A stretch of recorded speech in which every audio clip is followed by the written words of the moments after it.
코로나19 전국 속 북한발 이슈까지 터진 상황에도 국회는 원구성 협상에 발목이 잡혀 있습니다. 문재인 대통령이 비상한 방법을 강구해서라도 6월 임시국회 내 3차 추경안 통과를 당부한 만큼 민주당은 이번 주 안에 원구성을 마무리하고 다음 주부턴 추경안 의결에 들어가야 한다고 강조하고 있습니다. 코로나 국난 대응을 위한 3차 추경입니다. 이번 주에는 무슨 일이 있어도 상임위 구성을 끝내고 다음 주에는 3차 추경을 의결해야 합니다. 네, 더는 못 기다리겠다는 건데요. 하지만 통합당은 법사위원장 철회가 아니면 협상이 없다는 입장입니다. 저희 야당은 독한 각오로 야당의 길을 준비할 것입니다. 국회에서 정부 여당의 경제, 외교 안보 실패를 끝까지 추궁하고 밝힐 것입니다. 네, 통합당 주호영 원내대표가 국회 복귀 가능성을 시사했지만 그 시점이 명확하지도 않은 상황에서 18석의 상임위원장 모두 단독 선출할지를 두고 민주당의 고심이 깊습니다. 어떤 묘수가 있을지 오늘 박창환 장한대 교수, 이상휘 세명대 교수와 함께 자세히 짚어보겠습니다.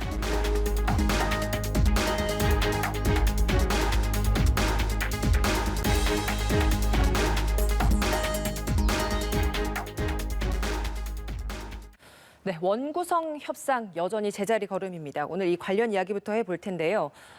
민주당은 일단 18석 상임위원장 배분 문제를 두고 내일까지는 좀 더 지켜보겠다 이런 입장인 것 같습니다.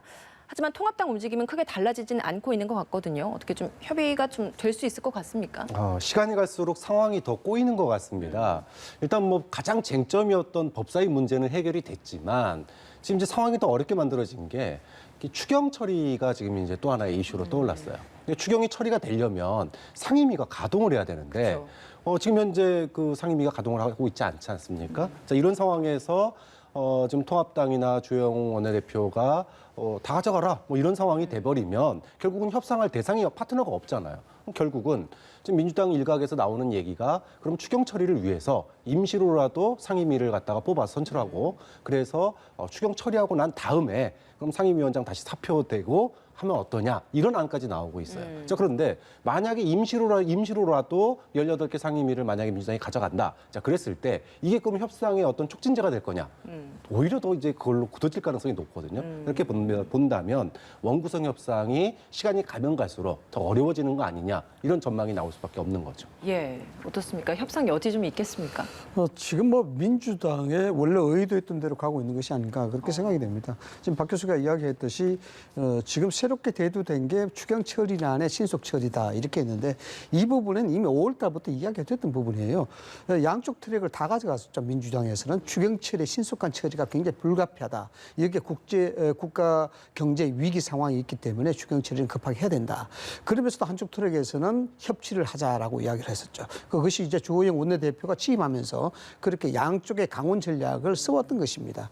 그런 상황에서 지금 추경 처리를 신속하게 처리하기 위해서는 원래 의도대로라면 6월 15일 정도에 벌써 상임위 구성해서 여기서 추경안에 대한 심사를 들어가야 되는 게 원칙이죠. 그러나 이것이 원구성 협의가 불발되면서에 따라서 이것이 지지분해졌고 여기에는 이제 민주당이 빨리 처리해야 되겠다는 어떤 급한 속마음이 있는 것입니다.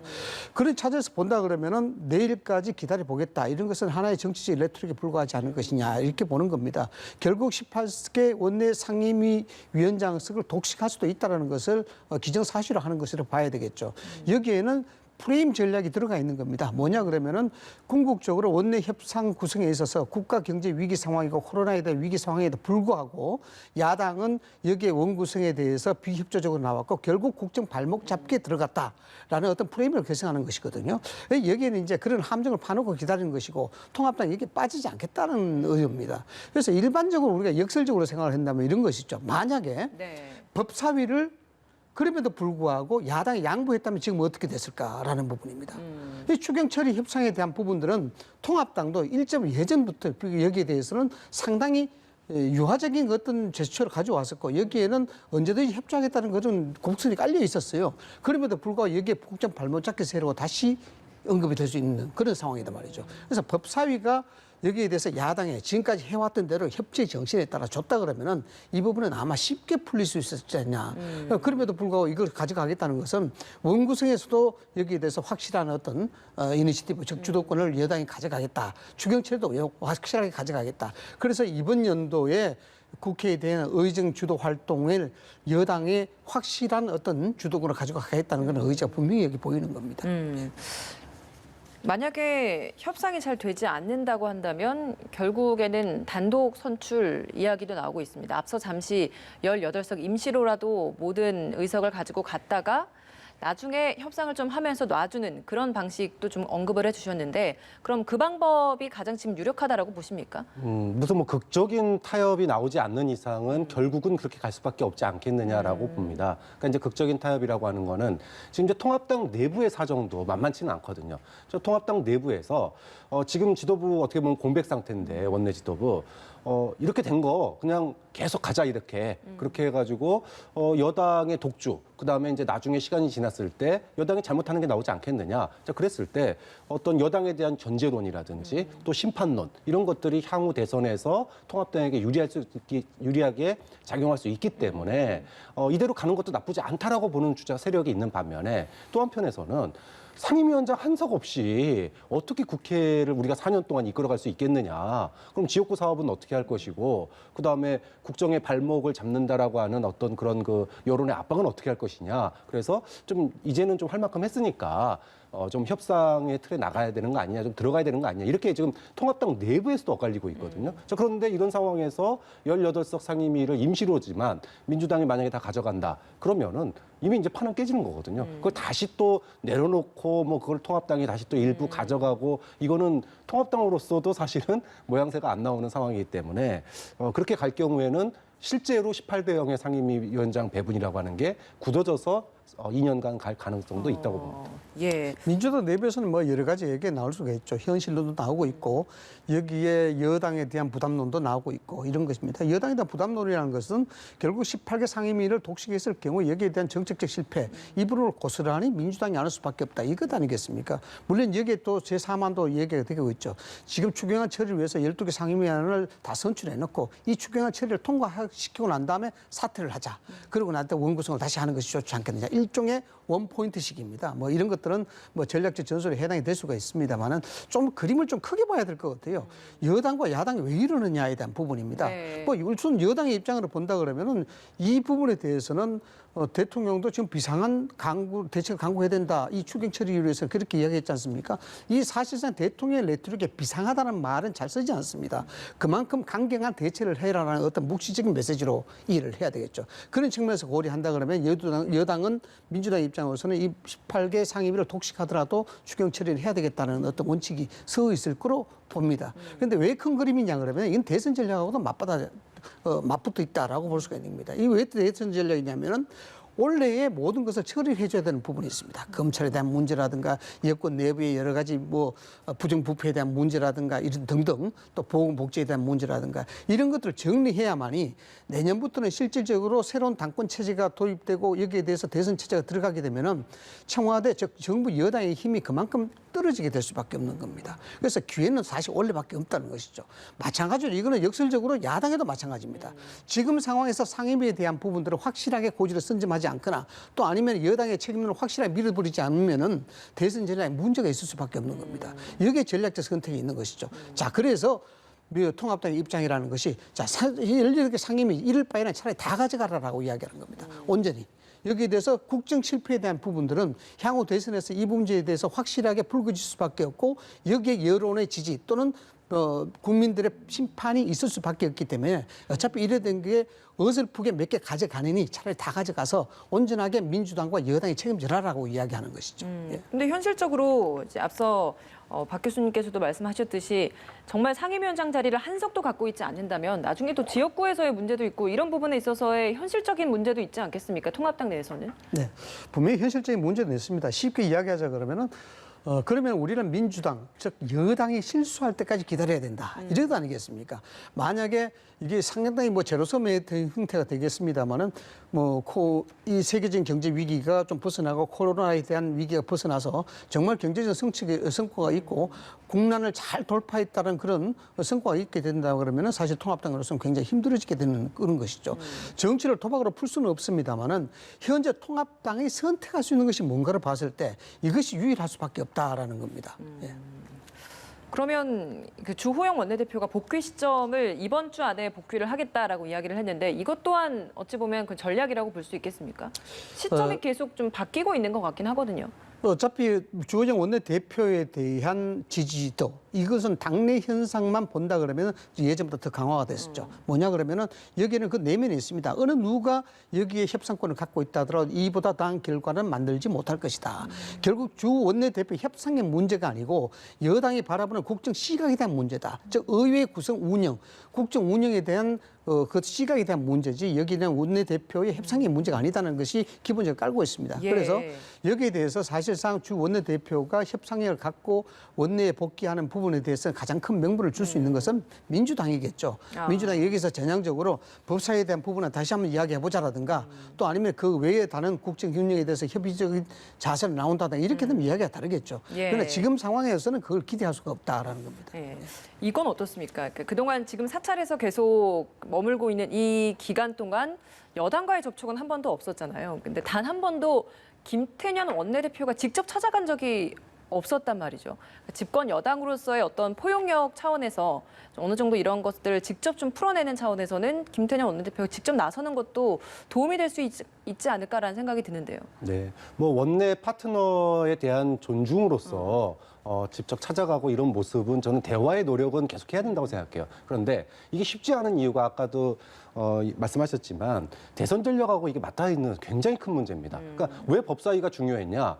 사실상 국회 임기는 4년이지만 내후년이면 대선이란 말이에요. 그럼 대선 전에 일할 수 있는 기간은 올해 한 해입니다. 1년 동안 뭔가를 끝내놔야 되는데 야당이 법사위를 잘못 장악하고 있으면은 사실 입법 활동이 1년 동안 아무것도 안 되는 거예요.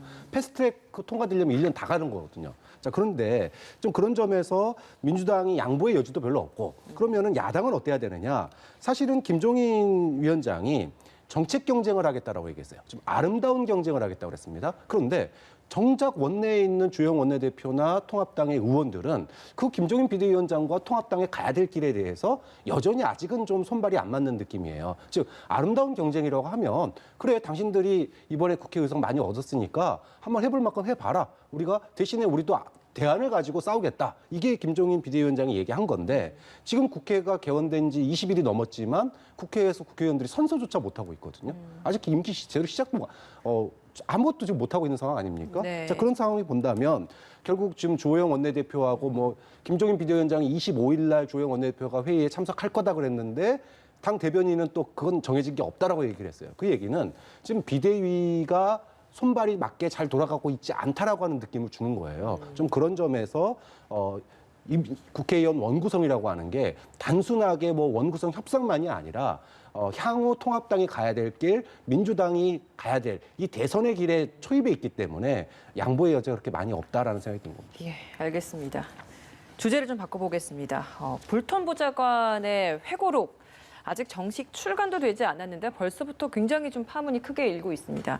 우리나라도 파장이 클 수밖에 없는 것이 우리 정부에 대한 이야기도 굉장히 좀 세세하게 담겨 있는 부분 때문인 것 같습니다.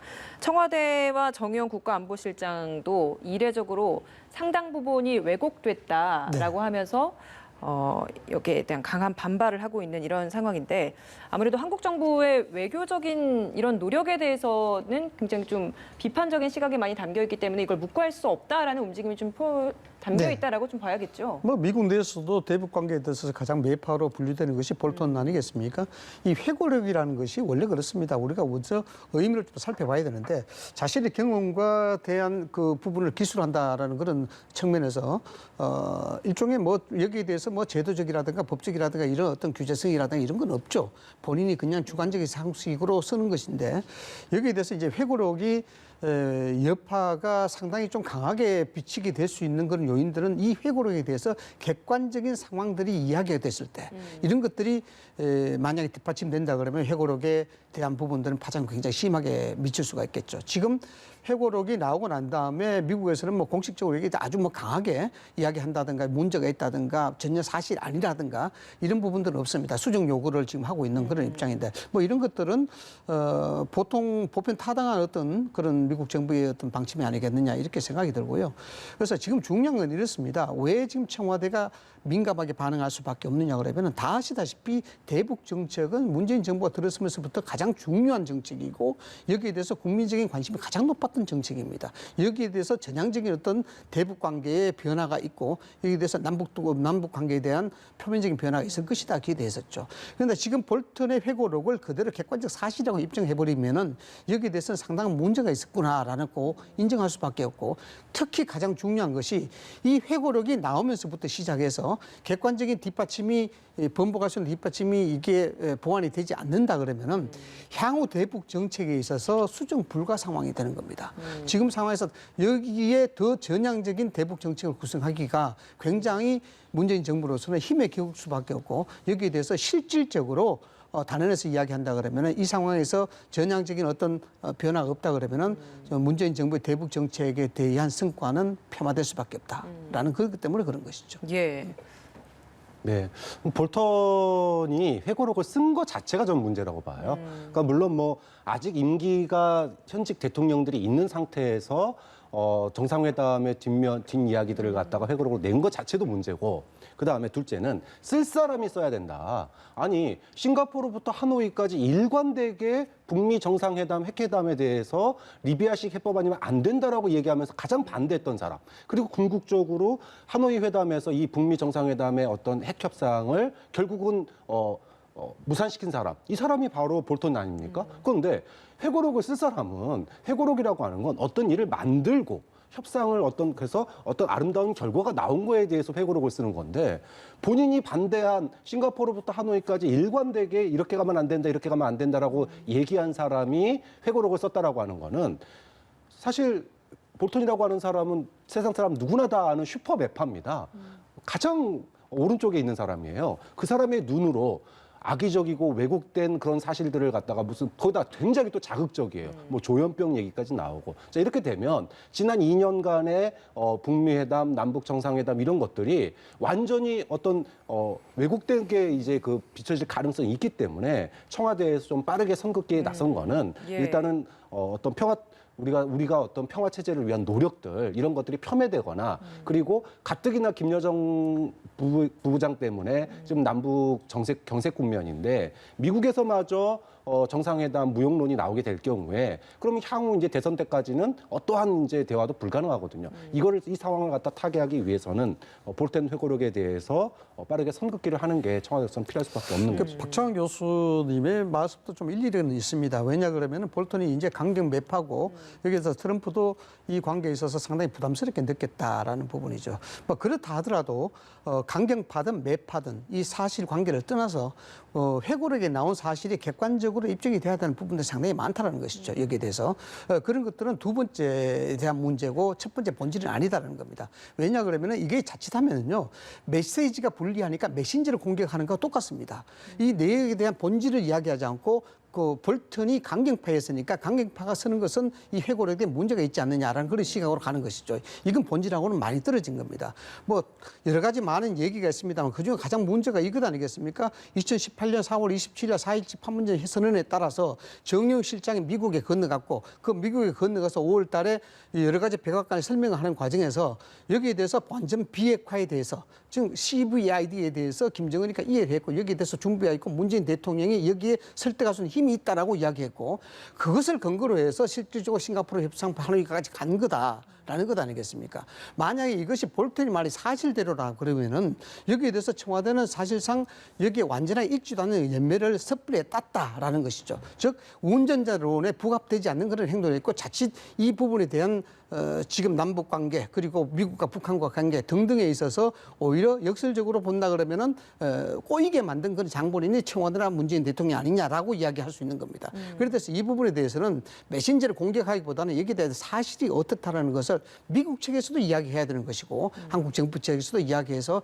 여기에 대해서 명확한 입장 표명이 있어야 된다라는 겁니다. 그러니까 미국도 이제 이 보좌관 전 보좌관의 체계에 대해서 400건 정도의 수정이나 삭제를 요청을 했다라는 부분 아니겠습니까? 사실이 아닌 부분이 있다라는 점 때문에. 그러니까 메신저에 대한 공격도 문제지만 메시지에 있어서도 개인적인 메모에 의존해서 이게 쓰였다고 한다면 그것들을 우리가 다 사실로 받아들이는 부분에 있어서도 또 어느 정도의 정제가 좀 필요하지 않겠습니까? 네, 그렇습니다. 제가 첫 번째 말씀을 드렸듯이 회고에 예. 대한 성격이 그런 것입니다. 이것이 주관적이고 객관적이지 않다라는 것입니다. 주관적인 입장에서 메모와 자신의 기록에 있어서 주관적인 생각을 이게 들어간 것이다라는 것인데 그래서 회고록에 대해서 어떤 지도자들이 임기를 마치게 되면 회고록을 써내는 것은 뭐 통상적인데 여기에 대해서 회고록을 써내기 전에 많이 여기 염두에 둬야 될 부분이 있죠. 그것이 뭐냐 그러면은 회고록이 나왔을 때 어떤 파장을 일 것이냐라는 부분입니다. 그 파장을 염두에 두고 쓰는 것이거든요. 예. 염두에 두고서 이것을 다시 말씀을 드린다면 뭐냐 그러면 여기에 대해서 사실과 다른 얘기를 기술했을 경우 본인의 명예를 담보를 하고 있다는 것입니다. 그래서 거기에 만약에 사실과 다른 것을 기술했을 때 또 다른 객관적 사실을 그것을 뒷받침해버린다 그러면은 볼턴은 사실상 정치적으로 매장이 돼버릴 수밖에 없는 것이죠. 그런 것을 염두에 두고 쓰고 있기 때문에 이 부분에 대해서는 메신저로 공격하는 것도 좋지만은 명확하고 객관적인 사실들이 여기에 뒷받침이 돼줘야 된다라는 겁니다. 알겠습니다. 한마디만 드리는데 예. 대한민국의 매파나 미국의 매파나 왜 이렇게 자극적인지 모르겠어요.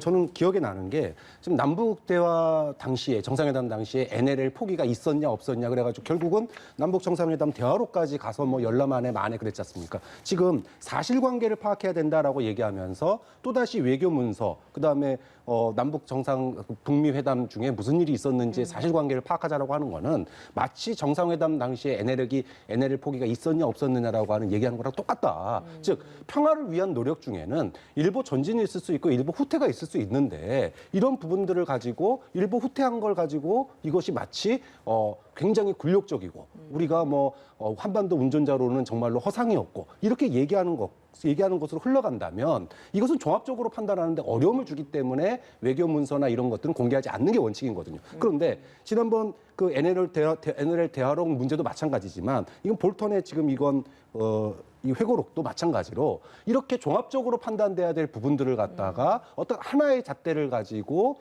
마치 이번 북미 1차, 2차 북미 정상회담이 미국의 이익과는 전혀 상관없이 남한의 어떤 그 통일 쇼에 놀아난 것처럼 이렇게 기술을 해버린다면 이것이야말로 종합적인 판단을 해드리는 그런 행위가 될 수 있기 때문에 이것이 문제가 될 수 있다는 겁니다. 알겠습니다. 주제를 좀 바꿔보도록 하겠습니다. 윤석열 검찰총장과 추미애 법무장관 간의 갈등 문제. 어제 대통령 주재 반부패 협의회가 열렸고 이 자리에서 논란 후에 처음으로 좀 마주 앉는 모습도 연출이 됐습니다. 거리가 떨어져 있어서 대면하는 모습까지는 나오지는 않았습니다만 어제 대통령이 굉장히 좀 의미 있는 표현을 했습니다. 법무부와 검찰을 콕 집어서 협력하라라고 이야기를 했어요. 어떤 메시지를 좀 읽으셨어요? 지금 국민들이 바라봤을 때 법무부하고 검찰이 지금 벌써 꽤 대립하는 관계가 벌써 1년 넘게 이어지고 있는 거잖아요.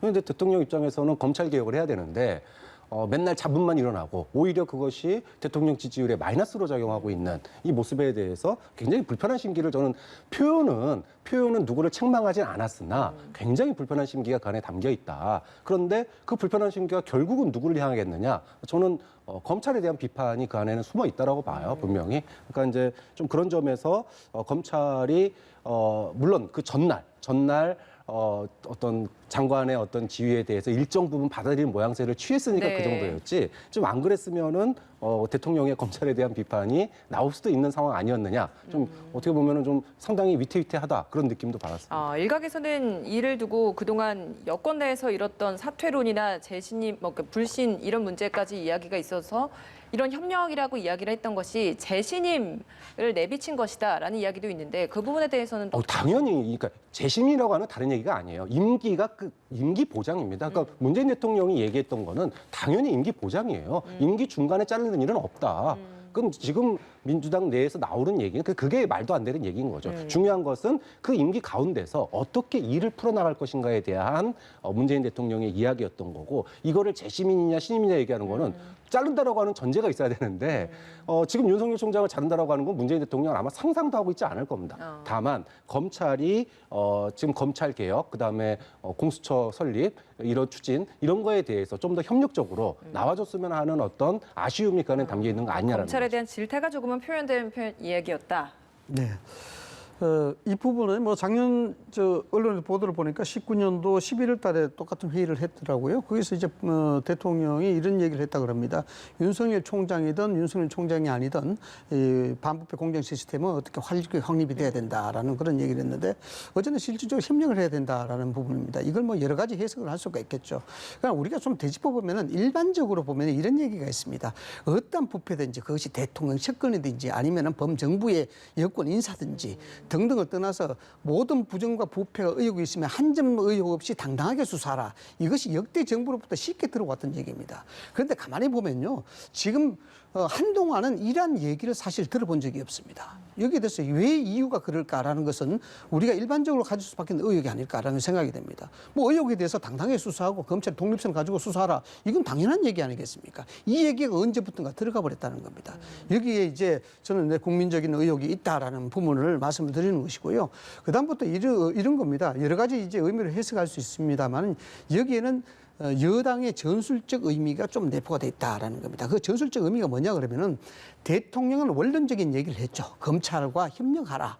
법무부도 협정하라. 이 부분에서는 대통령이 당연히 이야기할 수밖에 없는 겁니다. 여기서 누구 편을 든다고 이야기를 한다 그러면은 상당하고 심각한 파장이 있을 수밖에 없지 않습니까? 그래서 대통령이 여기서 뒤쪽으로 물러날 수밖에 없는 레토릭을 구상해야 되는 것이고, 여기서 의미적 해석보다는 당연히 할 수 있는 의미의 메시지였다라고 보는 것이고, 그러면 어떤 식으로 전술적 의미를 봐야 될 것이냐면은 이해찬 대표의 워딩에서 전술적 의미가 있다는 겁니다. 그러니까요. 여기 뭐냐 그러면은 여기에 대해서 일체 윤석열 검찰총장의 이야기를 올리지 마라라고 이야기했지 않습니까? 왜 그렇겠습니까? 이거는 굳이 지금 오만한 권력의 힘을 보이지 않아도 된다라는 것입니다. 왜? 176석, 180석이나 거대 여당이 가지고 있는데 이것이 법사위라든가 국회 제도적 절차에서 얼마든지 할 수 있다는 거예요. 굳이 무리하지 말라는 겁니다. 여기 전술적 의미가 있는 것입니다. 지금 애써 윤석열 검찰총장이 나가라 한다 그러면은 국민적으로부터 오만한 권력이 오만한 정부다.